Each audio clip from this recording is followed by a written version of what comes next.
Assalamu alaikum wa rahmatullahi wa barakatuh. Humanity, it's been a long time since Allah sent messages to all living human beings on planet Earth. Well, today, I've come back again, and the subject is about health. You as individuals, your responsibilities as individuals, and your responsibilities to your children, as well as to the environment. Your responsibility to yourselves, your children, as well as the environment. Because without the environment, none of you be able to live on this planet. So you have to take responsibilities that we kind of prescribed in the divine holy prescriptions of holy laws that governs human beings, that within those holy divine prescriptions of how men and women live in their societies, one of the major or one of the main objectives or the main guidelines is to look after the environment. And with that, we came up with a proposal that since the beginning of, we are in the last days of December.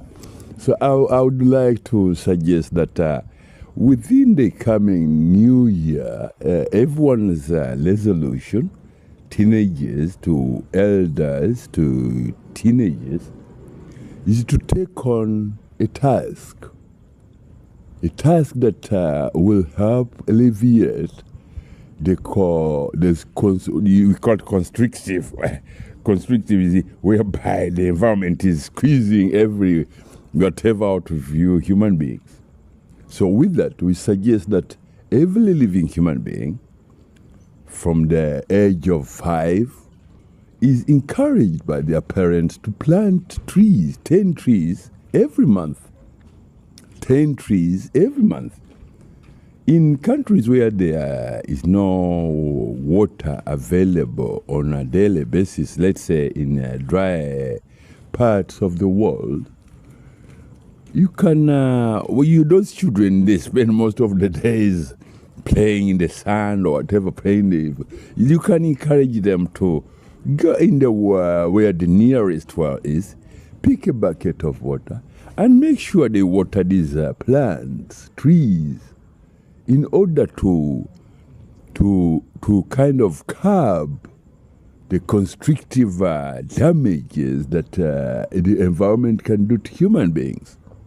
With that, we suggest, as I said, it is within the divine holy prescription laws or guidance in Islamic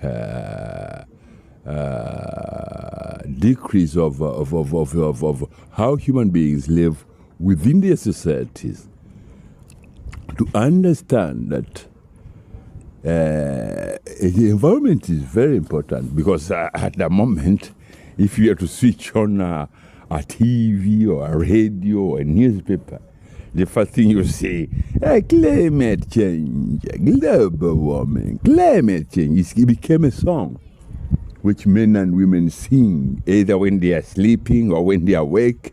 It's a song. And it should be, because the environment sends very serious, loud warnings to men and women.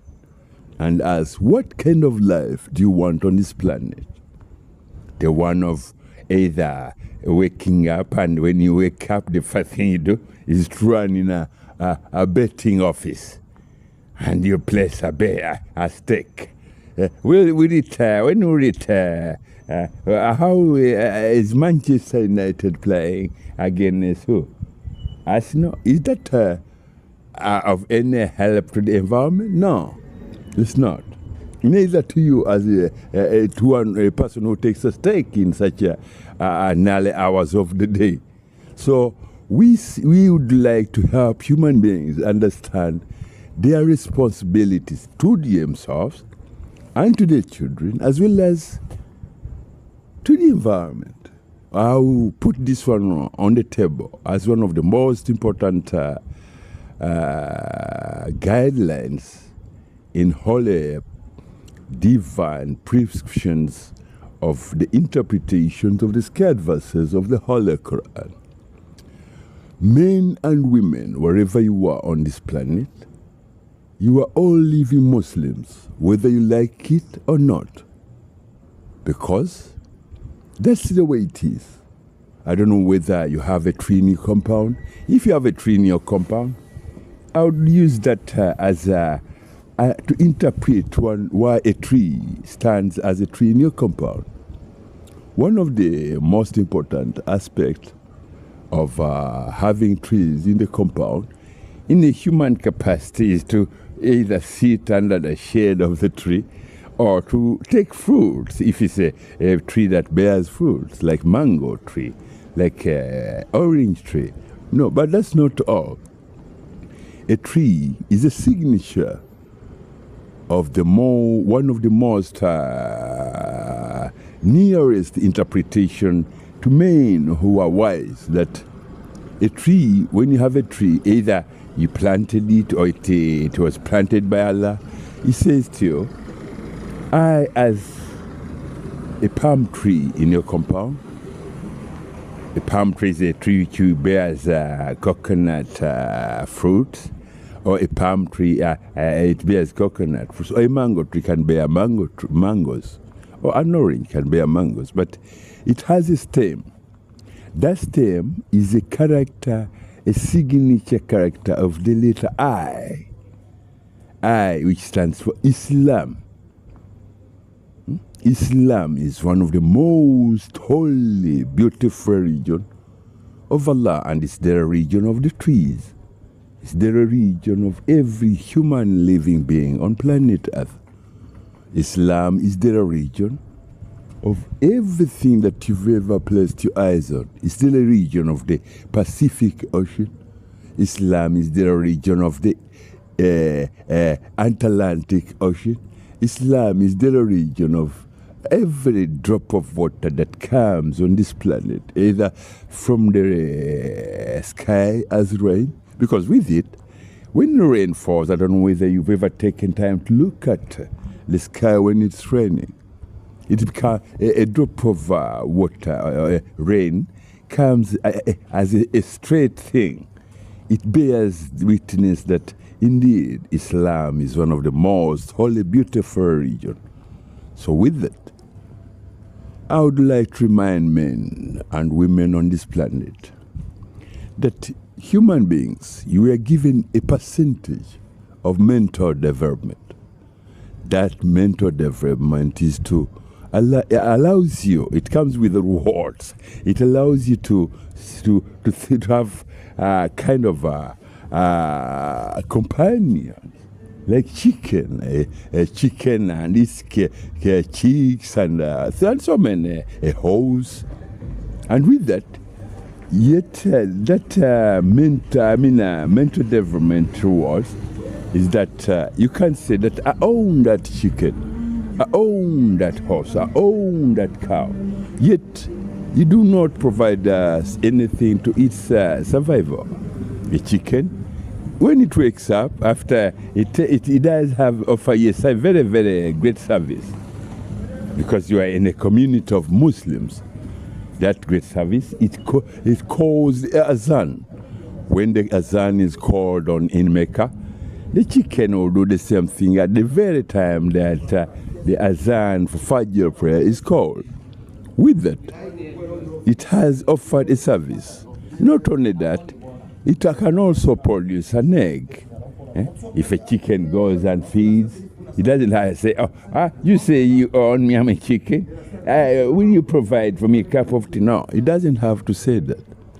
It knows by divine holy natural law that a risk, somewhere Allah put somewhere something, that the chicken has to walk around and find that risk for what should be its sustenance for that very day that it keeps on living. The same applies to a cow. A cow will wake up and if you see within your whatever your garden or your farm, they call them paddocks. It will wake up and go in the paddock. Yeah, if you bring it after milking it, it will go and start its day by grazing. When it grazes, whatever leaf of a grass that a cow grazes on, is a shahada, a practical living letter A, which stands for Allah, Alpha and Omega. A very, very special interpretation of a letter A, practical letter A, is a leaf of a grass. It contains milk. It contains every beauty that a cow produces in its milk for its baby, as well as for human beings. So that makes you a beneficiary, not an owner, but a beneficiary of the cows,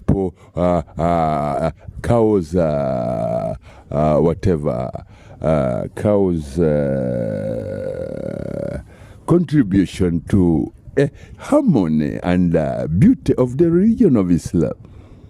If you turn around and you hit that cow, or you deny its ability to walk freely and it eat whatever grass it can, graze its whatever grass it can freely, then you are in conflict and what you call a conflict and confrontation with the most holy, beautiful religion of Islam. With that, the cow can easily either succumb to something that it won't be able to provide milk for you, either for you or for your children, or for its own calves or little babies of the cow. With that, you are required by holy divine law to apply and live within the parameters of the holy divine prescriptions of laws, commandments, and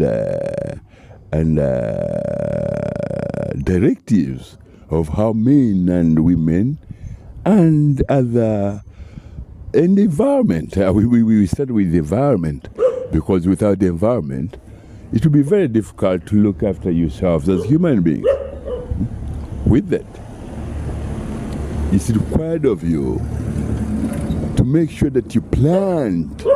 Every child from the age of 5 should plant trees, 10 trees every month. That way you can easily catch up with the environment which is going out of control. The environment which is going out of control. Because the language of the environment, of Mother Nature, is very, very difficult for human beings to understand. Because when Mother Nature speaks, nobody understands. Hey, you bloody, you human beings. What kind of life, which kind of life would you like to live?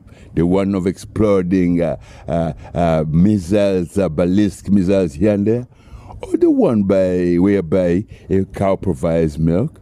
You plant the trees, you harvest the fruit. If you harvest the fruit of a tree you planted, it's not a benefit to me, the cow. It's a benefit to you as a human being. Because by natural law, Allah provides for the cow. Have you ever created any grass, you as human beings? No. Practically, Allah says, Allah is my name. And that way, the name, a leaf, will grow naturally with to provide a sustenance for the cow to graze and produce milk, cheese, and what have you. In return, what can you provide you human beings? Huh? Diseases that you manufacture in your called laboratories and what have you? Or stupidity of alcoholism. Anyway, that will be a next topic. I have got very little time to discuss whatever I had to discuss. I pray that you understand and take a notice that Islam is the most holy, beautiful religion. If you look after the environment, after your children, plant 10 trees every month, each member of your family. Try to plant 10 trees. If you live under a canopy of trees, shade from the heat from the rays of the sun. That way, you may curb the diseases that are occurring in human beings, either like cancer. Huh? That's all I can say. Assalamu alaikum warahmatullahi wabarakatuh.